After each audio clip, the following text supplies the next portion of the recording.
የራስ ጉድፍ አይታየውን ትንሽ አስደምጠንና ቀጥላለሁ። እሺ ክርስቲያን ቀጥል። ክርስቲያን እሺ ምን ታርጌ እኮ ያወራው ነው። እሺ እንግዲህ እነዚህ አካላት እነማን ናቸው ከተባለ እንግዲህ በመጅሊስ ደረጃ የሚታወቁ ኡስታዞች ናቸው። ይሄ ለምሳሌ ኡስታዝ መሐመድ ከድር ኢሳ ይባላል። በመንገድ ላይ ዳዋም ይታወቃል። በንጽጽሩ ዓለምም እንዲሁ በጣም ትልቅ እንትን ያለው የሶሻል ሚዲያ ኢንፍሉዌንሰር እንደሆነ ይታወቃል። እንግዲህ ይሄ አካል በመጅሊስ ደረጃ የሚታወቅ ምዕመኖችን ሂድና አስተምር፣ ሂድና ሙስሊሞችን ስበክ ተብሎ በመጅሊሱ ደረጃ የሚታወቅ ኡስታዝ ነው። ነገር ግን ይሄ ኡስታዝ የተናገረውን ነገር እናዳምጥና የምር ይሄ ኡስታዝ ይቅርታ ያስጠይቁታል ወይ? እንግዲህ አሁን የተናገሩት ይቅርታ ይጠይቅ ያሉት የኦሮሚያ ክልል የመጅሊስ ፕሬዝዳንት ይሄንን ኡስታዝ ይቅርታ እንዲጠይቅ ያደርጉታል ወይ? ይሄ ኩዌስችን የምናደርገው ወይም ደግሞ እናንተ የምታዩት አብረን የምንመለከተው ነገር ይሆናል ማለት ነው። እውነት እንዲያው ካፋቸው ምን አይነት ነገር ነው የሚወጣው? አምላክን ነብይ አይደለም ባይዘው የተሳደቡት አንድ ነብይ አይደለም። ነብይ ብለን የምናስበው ነው ወይም ደግሞ ሐዋርያ ብለን የምናምነውን አይደለም። ጌታችን አምላካችን እሱም ክርስቶስን ነው የተሳደቡት፣ እግዚአብሔር ነው የዘለፉት። ስለዚህ ለዚህ ቃላቸው ወይም ደግሞ ባፋቸው ለሚጸዳዱት ይህንን ይቅርታ በሉ፣ ህዝበ ክርስቲያኑን አስቆጥታቸዋል፣ ስለዚህ ይቅርታ ጠይቁ ተብለው መግለጫ ሊወጣባቸው ይገባል። አለበለዚያ ህዝበ ክርስቲያኑ እነዚህን በርብርብ ፍትህ እንዲሰጥ ማድረግ የሁላችንም ኃላፊነት ሆኖ ይቀጥላል ማለት ነው። እና ኦሆሊባ ሸርሙጦች ናቸው። እግዚአብሔር አግብቷቸዋል፣ ልጆች ወልዶባቸዋል። ኦሆላና ኦሆሊባ ሸርሙጦች ናቸው። እግዚአብሔር አግብቷቸዋል፣ ልጆች ወልዶባቸዋል። መልሱን አምጣ። ስሙት ነው አይደለም? ይሄ አስወጣው። ይሄንን ባለጌ አንተ ባለጌ ደደብ። ኦኬ ህፃናቱ ጋር ያለውን እሺ አድርግልኝ። እሺ ቀጥል። መጨረሻ ውሻና አንተ እኮ እኔ ልክ ነግሬሃለሁ። ቴሌግራም ላይ ተመልከት። እዚህ ጋር እግዚአብሔር ዲስቨርጅ አድርጓት ይችን ህፃን ልጅ ደም በደም አድርጓት። እግዚአብሔር ዲስቨርጅ አድርጓት ይችን ህፃን ልጅ ደም በደም አድርጓት ምን እንደሰራ ይሄንን በወንጀል በእርግጥ ይሄንን የሚሆን ኦኬ ኢማጂን ይቅርታ መጠየቅ ታላቅነት ነው። በመሰረቱ ይቅርታ የምንጠይቀው እኛ ክርስቲያኖች የይቅርታ ልብ ስላለን ነው። ይቅርታ የምንጠይቀው ስለተሳሳትን ሳይሆን የሰዎች ልብ ስለተነካ ነው። ልባችን ተነክቷል ስላሉ እንጂ ስለተሳሳትን አይደለም። የተሳሳትነውን ይህን ካሉን መረጃ ማምጣት እንደምንችል ስለምናቅ ማለት ነው። የተሳሳትነው ሊኖር አይችልም። አሁን ይህንን ትልቅዬ ኡስታዝ በመጅሊስ ደረጃ ታላቅ የሆነ ኡስታዝ ማለት በእድሜ ማለት ነው እንግዲህ ፊቱ ራሱ ተሸብሽቧል። አይ ቲንክ እድሜ ጠገብ ስትሆኑ የሚያሳዩ ምልክት ነው አይደለ? እና ይህም ያህል ኡስታዝ እግዚአብሔር ህፃናትን ዲስቨርጅን ያደርጋል። ኢማጂን በእንደዚህ አይነት ደረጃ የሚናገሩ በእንደዚህ አይነት ኡስታዞች እኛ ላይ መግለጫ ይቅርታ ሲያወጡብን የይቅርታ አዋጅ ወይም ደግሞ እንትን ሲጽፉብን ማለት ነው። ይቅርታ ጠይቁ ሲሉን እነኚህ አካላት አያሳፍርም? ከምራ አያሳፍርም? አራት ጣት የሌለው ሰውዬ በአንድ ጣቱ እየጠቆመ አንተ እኮ አንድ ጣት የለህም እያለ ሲስቅብህ ማለት ነው። ራሱ እኮ አራት ጣት የለውም፣ አንድ ጣት ነው ያለችው።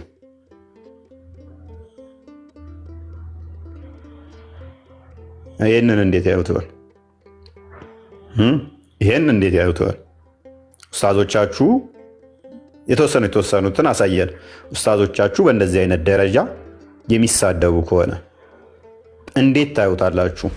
ክርስቲያን ኔክስት የተወሰኑ አሳየን። እንዴት ታደርጉታላችሁ?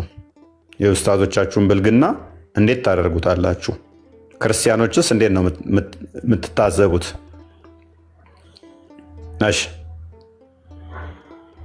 ክርስቲያኖች እንግዲህ የኢየሱስ ክርስቶስ እብደትና ውሸት የጳውሎስን ቅዠት ለማስቀጠል እየተሯሯጡ ይገኛሉ ማለት ነው። ኢየሱስ ክርስቶስ እብድ እንደነበረ መጽሐፍ ቅዱስ በዮሐንስ ወንጌል ምዕራፍ 11 ላይ በግልጽ ቋንቋ ይናገራል ማለት ነው። እንዲህ በማለት በአእምሮም ታወከ ተብሎ ለኢየሱስ ክርስቶስ ተነግሯል። በአእምሮ መታወቅ ማለት አበደ ወይም እብድ ነው ማለት ነው። ስለዚህ ኢየሱስ ክርስቶስ እብድ ነበር ማለት ነው። በመቀጠል እብደቱን ደግሞ በተግባር ጭምር ያሳየበትን በማቴዎስ ወንጌል ምዕራፍ 15 ላይ ኢየሱስ ክርስቶስ እጁን ሳይታጠብ የሚበላና ሰዎችም እጃቸውን ሳይታጠቡ እንዲበሉ የሚያዝ ሰው ነበር። ስለዚህ ኢየሱስ ክርስቶስ እብድ ነበር ማለት ነው። እጁን ሳይታጠብ የሚበላ ሰው፣ እጃቸውንም ሰዎች እንዳይታጠቡ የሚያዝ ሰው ጤነኛ ነው ልንል አንችልም። ጽዳቱን የማይጠብቅ ሰው እብድ ነው ማለት ነው። ስለዚህ ኢየሱስ ክርስቶስ እብድም ጭምር ነበር።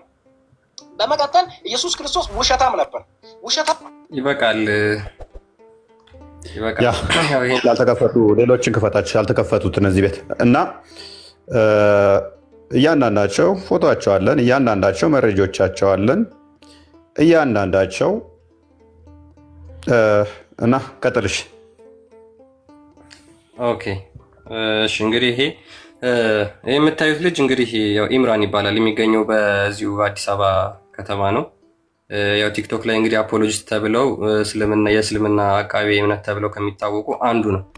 እንግዲህ እነሱ ደግሞ ምን አይነት አጸያፊ ወይም ደግሞ በጣም አጸያፊ ድምፆችን እያስገባ ከቅዱሳን ስዕላት ጋር እያስገባ ምን አይነት በቃ ማዳመጥ እንኳን ጆሮአችንን የሚኮረኩር እጅግ አጸያፊ ነገር የሚናገር ልጅ መሆኑን ደግሞ ቼክ አድርጉ፣ ተመልከቱ።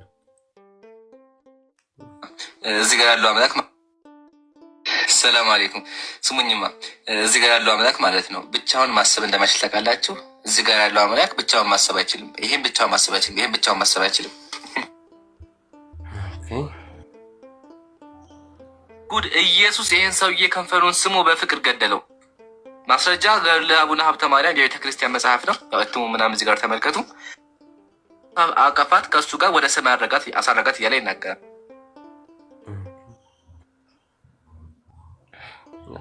መድኃኔዓለም ወገን ለመባል ሲሆን መጽሐፉ ይታያችኋል።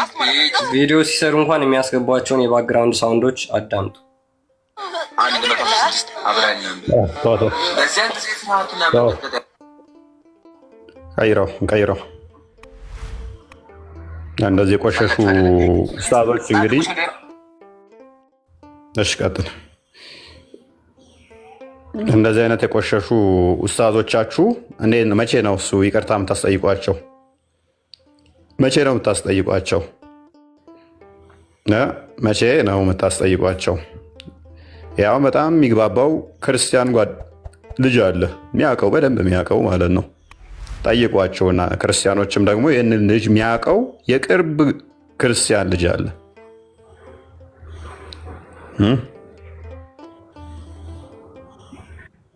እሺ ክርስቲያን ፈጠን ፈጠን እናድርግልን። የሚያውቁት ልጆቻቸውን ያስረግዛሉ፣ ልጆቻቸው በዝሙት ይሰራሉ ማለት ነው፣ ይተኛሉ።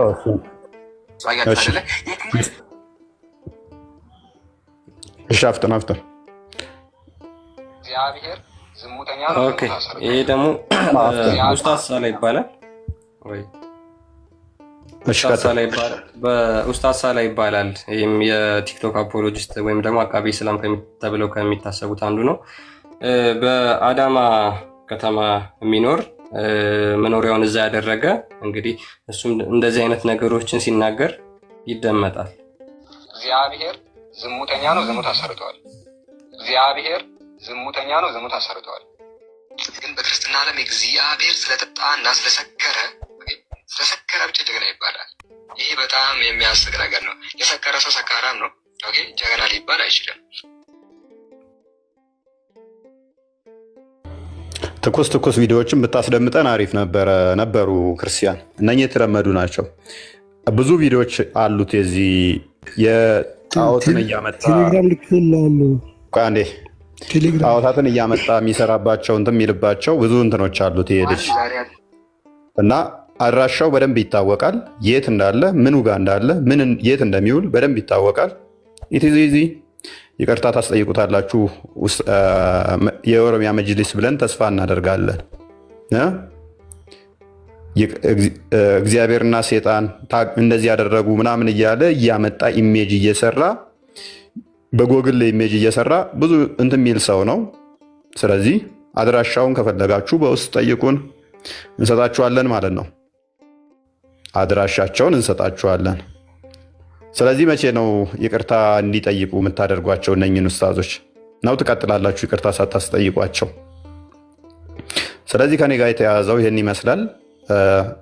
ከሞላ ጎደል ይሄን ይመስላል። ሁለት ቪዲዮ ላስደምጥና ፖይንት ደብል። እሺ ቀጥል። ጊዜ ብዙም ስለሌለኝ ነው።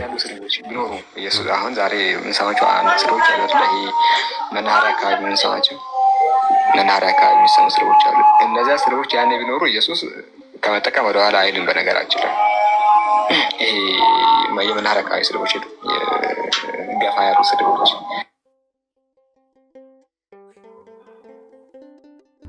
ምንድን ነው ያለው? እንደሰማችሁት ምንድን ነው እሱ ያለው? ኢየሱስ ክርስቶስ አሁን ቢኖር መናኸሪያ ያሉ ተሳዳቢ የሚባሉትን ስድቦች እሱም እንደዛ ነበር የሚሳደበው። እነሱን ከመጠቀም ወደኋላ አይልም ነበር ኢየሱስ። የመናኸሪያ ላይ ስድቦችን ኢየሱስ ይሳደብ ነበር። ይሄ ኡስታዝ የት ነው የሚውለው? የት ነው ያለው? መረጃዎች በደንብ አሉን። ስለዚህ ይቅርታ ታስጠይቁታላችሁ ብለን ተስፋ እናደርጋለን። ቀጥል ክርስቲያን።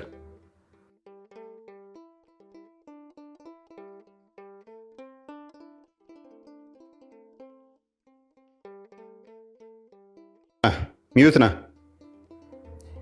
ለታንገባን ብሎ እንደሚያስብ መንፈስ ቅዱስ ማርያምን የቱ ጋ ነው የበዳት? የቱ ጋ ነው የበዳት? ወንድ ልጅ እንደሚያመልክ ሰው እዚህ በጣም የሚያሳዝን የለም እዚህ ዓለም ላይ። ወላሂ ፎቶ ላይ ያደረግከው አምላክ ነው አይደለ? ይሄ ልጅ የ33 ዓመት ወጣት ልጅ። ይሄ ሰው ካልተገደለ ገነት አንገባም ብሎ እንደሚያስብ ይሄን ወንድ ልጅ ታመልከዋለህ? ፕሮፋይል ላይ ያለው እስኪ መልስልን በፈጣሪ። ይሄ ነው ሰማይና ምድር የፈጠረው ልጅ? ይሄ ሰውዬ ነው ወይ አምላክ በፈጠረ? አሁን ብለው ይሄ ሰውዬ ነው አምላክ? አሳዝነው የሚያሳዝነው ማን ነው? እስቲ 2000 ሰዎች የሚያሳዝነው ማን ነው? እኛ ሙስሊሞች የዚህን ወጣት የዚህን ቆንጂዬ ሰውዬ አምላክ እናመልካለን። እርሱ ደግሞ ይህንን ቆንጂዬ ያመልካል። ከሁለታችን ማን ነው የሚያሳዝነው? እኛ የዚህን ወንድ ልጅ ጌታና ፈጣሪ ስናመልክ ይሄንን የፈጠረውን ነው የምንላቸው።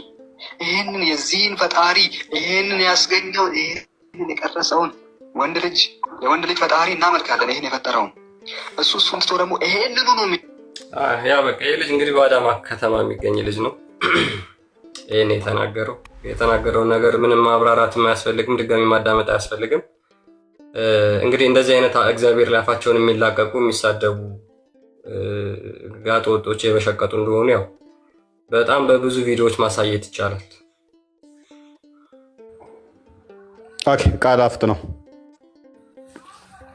እሺ አመሰግናለሁ። ራስ ምታት በሚባል የሚታወቅ ትልቅ ሰው ነው። በጣም ትልቅ ሰው ነው። ነገር ግን ረጅም ዓመት ንጽጽር የሰሩ ናቸው። የሚናገሩትን ስሟችሁ።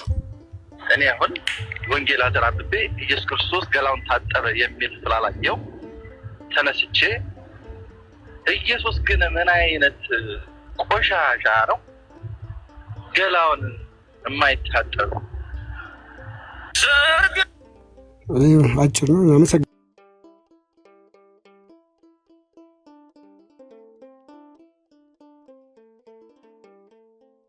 ክርስቲያን የላኩልህን ክፈተው።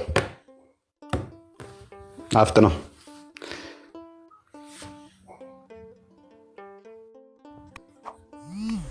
እጅግ በጣም ብዙ ቪዲዮ ተልኮልህ ክርስቲያን አላዘጋጀህም።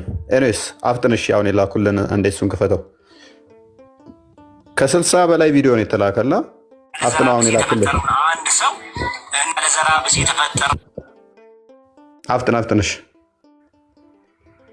እንደገና ከራሱ ጋር አንድ አድርጎ እያስመለከ ከሆነ ለዘራብስ የተፈጠረውን አንድ ሰው እንደገና ከራሱ ጋር አንድ አድርጎ እያስመለከ ከሆነ ቁማር ነው የሚሆነው፣ ድራማ ነው የሚሆነው፣ ተውኔት ነው የሚሆነው። ራሱ አይሆንም፣ የሚሆን ነገር አይደለም ራሱ እና የተቆረጠው የተበላው ምናምን አይደለም ራሱ።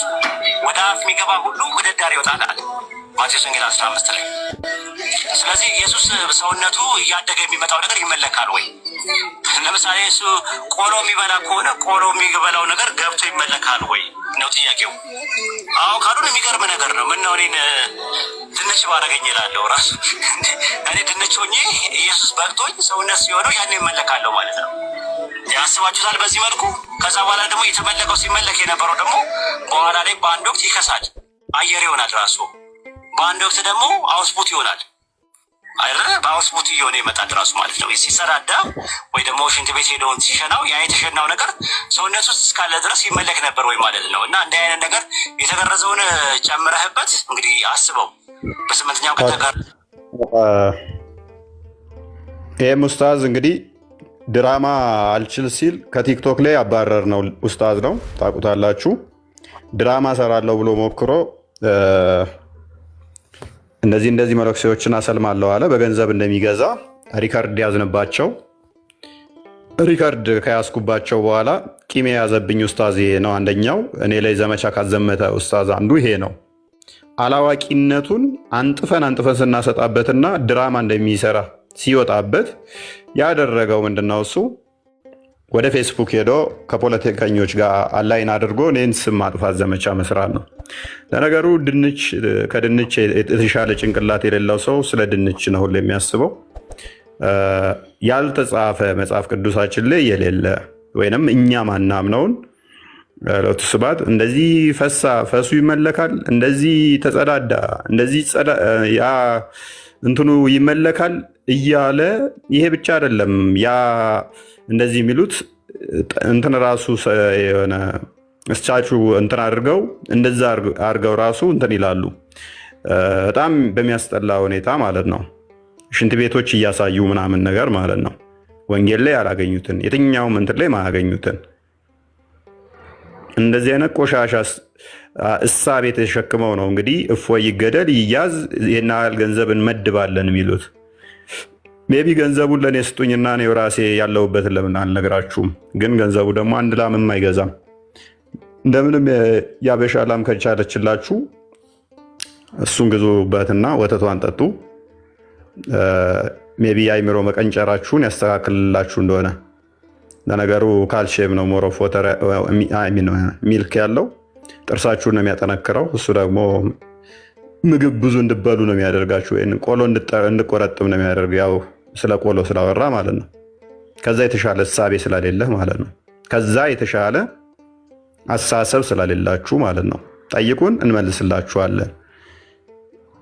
አይ እንደዚህ ያለው እንደዚህ ፈስ የሚል ከየት ታመጣዋለህ? ለምሳሌ አላሁ ሰመድ የሚለውን ተፍሲርህ ኢብን አባስ አላህ ሰመድ ነው ማለት ድፍን ነው ማለት ይላል። ስለዚህ ይህንን እዤ አላህ ማይፈሳው ድፍን ስለሆነ ነው ልበልህ? ማስገቢያ ማስወጫ የለውም ይላል። ስለዚህ ያላስወጣው አላህ ማስወጫ ስለሌለው ነው። አላሁ ሰመድ ማለት ድፍን ማለት ነው ብሎ ስለፈሰረልህ የነብይ ያጎት ልጅ ማለት አጎት ማለት ነው። ካካም ያላለው አላህ ድፍን ስለሆነ ነው። እንደዛ እያልኩ ልጠይቅህ። በቃ አላሁ ሰመድ ማለት ማስገቢያ ማስወጫ የለውም ድፍን ጠጣር ነው አለኝ። በቃ እቀበላለሁ። ካካ እንደዚህ ብዬ አላወራም ስላልተጻፈ። ያልተጻፈ ለምን የምታወሩት? እነኚህን ኡስታዞቻችሁን መቼ ነው የምታሳርፉልን? መቼ ነው ይቅርታ የምታስጠይቁልን? አክቹዋሊ የዚህንም ኡስታዝ እስከ ቤት ቁጥሩ ድረስ እስከ እንትኑ አግኝተነዋል። ስሙ እስከ አያቱ እስከ ቤት ቁጥሩ ድረስ ማለት ነው። የጊዜ ጉዳይ ነው። የጊዜ ጉዳይ ነው ማለት ነው። ስለዚህ ይህን ይመስላል። ቅድሚያ ጣቶቻችሁ ወደ ሰው ከመጠቆማችሁ በፊት ወደ ራሳችሁ መለስ ብላችሁ ተመልከቱ።